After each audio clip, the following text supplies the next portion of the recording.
আল্লাহ রাসূল সাল্লাল্লাহু আলাইহি সাল্লামকে একজন কাফের মুনাফিক গালি দিলেন। নবীজি উত্তর কি দিলেন জানেন? যে তুমি যখন আল্লাহর রসুলকে গালি দিচ্ছ তুমি নিশ্চয়ই হারামের আওলাদ। সঙ্গে সঙ্গে সে ছুটেছে কোথায়? বাড়িতে। সেই লোক, সে বেঈমান, বাড়ি ছুটেছে নিজের মায়ের কাছে।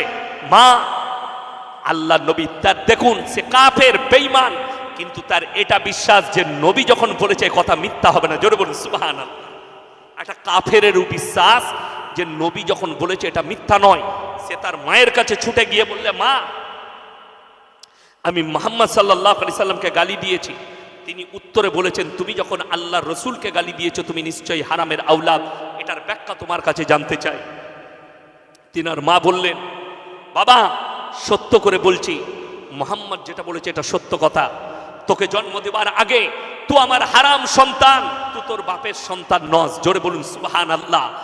যতগুলো লোক গালি দিচ্ছে শুনে রেখে দেন, যারা চাইছে কোরআন মিট যায়গে, যারা চাইছে ইসলাম মিটে যাবে, যারা মনে করছেন কোরআনকে মিটিয়ে দেবো, ইসলামকে মিটিয়ে দেবো, তোমরা তো অনেক দূরের কথা।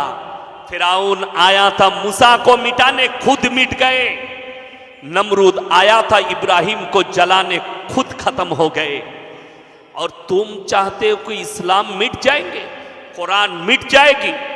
तो अल्लाह की कसम सुन लो, मेरे अल्लाह ने वादा किया, वलन तजिद ली सुन्नतिल्लाहि तब्दीला।